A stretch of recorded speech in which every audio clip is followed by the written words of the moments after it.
लोकसभा चुनाव सामने हैं। दोनों राजनीतिक दल अपनी अपनी जीत का दावा कर रहे हैं।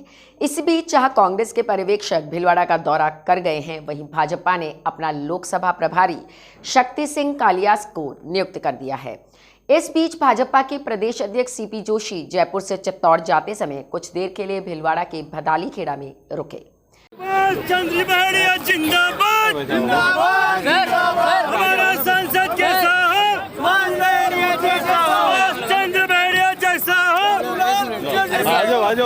यहाँ एक दिलचस्प घटनाक्रम देखने को मिला। अमूमन राजनीतिक कार्यक्रमों में शांत दिखने वाले भाजपा सांसद सुभाष बहेड़िया के समर्थक उत्साहित दिखे। अब तक दावेदारी की राजनीति से दूर रहने वाले भीलवाड़ा सांसद के समर्थकों ने उनके समर्थन में जमकर नारेबाजी की। इस दौरान भाजपा के महामंत्री गोपाल तेली के समर्थन में भी नारेबाजी देखने को मिली। वहीं भीलवाड़ा सांसद सुभाष बहेड़िया से हमारे रिपोर्टर सुरेंद्र सागर ने खुलकर चर्चा की।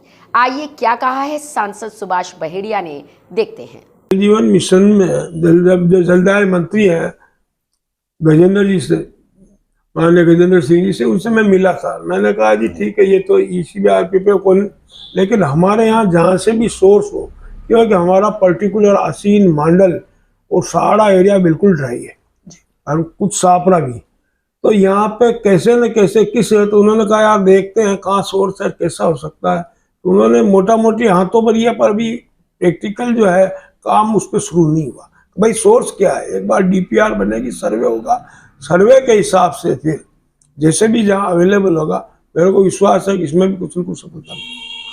सुभाष जी, आपका कहना है कि आसीन क्षेत्र एक ड्राई क्षेत्र है और सूखा क्षेत्र भी माना भी जाता है। वैसे वहाँ एक बड़ी समस्या आ रही है और आप पे आरोप भी लग रहे हैं। लोगों का कहना है कि वहाँ के जो पूर्व सांसद यानी आपके प्रतिद्वंदी आपसे पहले वीपी सिंह जी वहाँ के सांसद रह चुके हैं जिला से, तो उनका क्षेत्र होने की वजह से, गृह क्षेत्र होने की वजह से वहाँ रोडवेजों का संचालन नहीं हो पा रहा है और उसमें कहीं ना कहीं आप अड़ंगा बने हुए हैं, ऐसा लोगों का आरोप है। नहीं, पहले तो मैं आपको क्लियर कर दूंगा कि मैं कोई प्रतिद्वंदी नहीं, हम सहयोगी हैं। कोई किसी का हम प्रतिद्वंदी नहीं है। आपने जो ये बोला ना प्रतिद्वंदी नहीं है, वो मेरे आदरणीय है, मेरे वरिष्ठ है और मैं उनका बहुत मान करता हूँ। प्रतिद्वंदी कहीं नहीं है, सहयोगी, मैं उनका सहयोगी हूँ। और जो समझ आती रोडवेज का, तो क्या है, जो रोडवेज की स्थिति कांग्रेस वाले कर गए, अभी इसको समझने में समय लगेगा। और मेरा प्रयास है कि ये जो हाईवे जितने बने हैं, इन पे जो नए बने हैं, जैसे अपने भीम से लेके या मांडल तक, या अपने ब्यावर से लेके मांडल, भीम से लेके उनियारा तक, ये जो हाईवे बने हैं, इन पे मैं वहाँ भिंडोली भी मेरे एरिया में आता हूँ, वहाँ के भी मांग है कि भी रोडवेज चले, तो मैं इस बारे में चर्चा करूँगा। भाई रोडवेज चलनी चाहिए, पर रोडवेज में जो आजकल हो गया एक कि भाई कम से कम वो घाटा न दे, कमाने के लिए सरकार नहीं है, लेकिन खुद का संचालन खुद कर सके। क्योंकि आज रोडवेज की स्थिति जो है ना, कांग्रेस वालों ने ऐसी कर दी कि जिसका कुछ नहीं, जो भी है रोडवेज की हो, इलेक्ट्रिसिटी बोर्ड की हो, इनकी स्थिति बहुत खराब कर दी। इतना भारी इसमें घाटा छोड़ के गए कि इनको कैसे क्या होगा उस हिसाब से। और मेरा प्रयास रहेगा कि यहाँ पैसे चले। यहाँ पे पहले क्या कि प्राइवेट वाले जो है ये रोडवेज को चलने ही नहीं देते थे। ये जो आप बता रहे हो पर्टिकुलरली आसीन में, क्योंकि यहाँ की जो बस एसोसिएशन की बहुत स्ट्रॉन्ग है और उनको फिर राजनीतिक संरक्षण मिल गया कांग्रेस से, उस कारण से नहीं चली, पर प्रयास रहेगा कि चले। सुभाष जी, माना जा रहा है कि 2014 में आपने बाकरा, जाजपुर क्षेत्र के बाकरा गांव को गोद लिया था, लेकिन इस बार आपने किस गांव को गोद लिया है और वहां पर कितने आपने जन कल्याणकारी और लोक कल्याणकारी कार्य किए हैं और सांसद निधि से कितना पैसा वहां आपने खर्च किया है?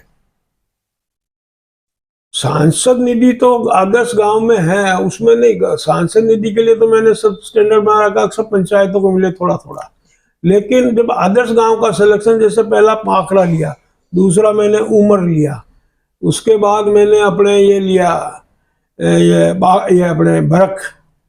और ये जो आदर्श गांव के में है ना, जो सबसे बड़ी बात है वो ये है कि जितनी भी केंद्र सरकार की प्रायोजित योजना है, उनके तहत वहाँ काम होना। जैसे बांकड़ा लेते ही वहाँ पे स्कूल का विद्यालय भवन बना, वहाँ पे जो बाजार में हो गया था, पहले कीचड़ रहता था, अभी वो कीचड़ करीब करीब खत्म हो गया। और सारी जगह सीसी वो इंटरलॉकिंग हो गई। तो आदर्श गांव का मतलब नहीं कि सांसद कोष उसमें देना, आदर्श गांव का है कि केंद्र सरकार की जो भी प्रायोजित योजनाएं हैं वो सारी वहां पे लागू हो। 2019 में जैसे आप बता रहे हैं कि उमरी और एक गाँव उमरी नहीं, उमर और उमर, बांकरा, चावंडिया, तो इनमें क्या आपने धनोब, इनमें क्या धनोब पूरा इनकी डीपीआर बनी है और उस हिसाब से वहां पे काम हुआ। पर वही वाला मैंने कहा ना आपको, जैसे भाई वहाँ जैसे आदर्श गांव है, हर घर में शौचालय होना चाहिए। आदर्श गांव का मतलब हर घर में चूल्हा मतलब गैस का कनेक्शन होना चाहिए, हर घर में लाइट होनी चाहिए। तो ये जो चीजें हैं ये सब वहाँ पे, उसके साथ साथ जो है भाई गांव साफ होना चाहिए, सड़क साफ होना चाहिए, कीचड़ वगैरह नहीं होना चाहिए, जल कनेक्शन हर घर में होना चाहिए। ये जो योजना चल रही है उस हिसाब से आदर्श गांव में प्रायोरिटी पाई जाती है। 2019 के अंदर कौन कौन से गांव आपने मैंने गांव लिए 2019 में बाकरा लिया, धनोप लिया, अपने ये चावंडिया लिया, ये अब गांव लिया, और एक ये अपने फलाशिया। सुभाष जी एक बात हो रहा है कि आप अब के 2019 के जो चुनाव खत्म हो चुके हैं और 2024 लोकसभा चुनाव नज़दीक हैं और भीलवाड़ा में आपकी तीसरी हैट्रिक लगने वाली है। तो भारतीय जनता पार्टी अगर आपको विश्वास टिकट देती है तो क्या आपने जो 2019 में जो इतिहास दोहराया था क्या उसको कायम रख पाएंगे? नहीं, कायम क्या, उसको तोड़ेंगे। जो मैंने इतिहास अच्छा जो कीर्तिमान बनाया उस कीर्तिमान को मैं ही तोड़ूंगा। कैसे तोड़ेंगे? क्या ये कार्यकर्ता को स्नेह है, आशीर्वाद है, कार्यकर्ता आम जनता का आशीर्वाद है और उसके भरोसे ही हम तोड़ेंगे।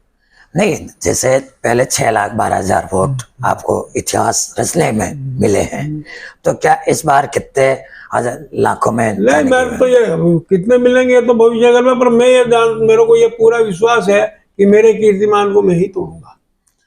वैसे भारतीय जनता पार्टी द्वारा 7 सीटों पर जल्द ही सांसदों की घोषणा करने वाली है और यहाँ पर बताया जा रहा है और भीलवाड़ा भारतीय जनता पार्टी का गढ़ माना जाता है और आप जैसे दिग्गज नेता यहाँ बैठे हुए हैं, तो क्या लगता है कि क्योंकि चर्चाएं ये है, कोर कमेटी द्वारा जो चर्चाएं चल रही है इसके अंदर ये है कि बड़े नेताओं को टिकट दिए जाएंगे जिसके अंदर भीलवाड़ा भी शामिल है।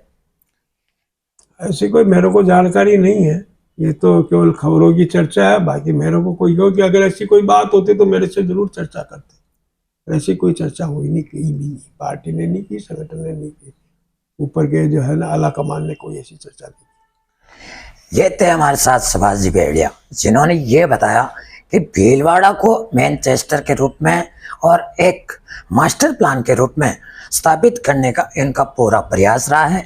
बीते हुए पाइए जो 5 साल 2019 से लेकर अब तक का जो कार्यकाल इनका गुजरा है, इनमें इन्होंने केंद्र सरकार के द्वारा संचालित सभी योजनाओं को भीलवाड़ा लोकसभा क्षेत्र के लोगों को फायदा दिलाने का पूरा प्रयास किया है। आने वाले समय में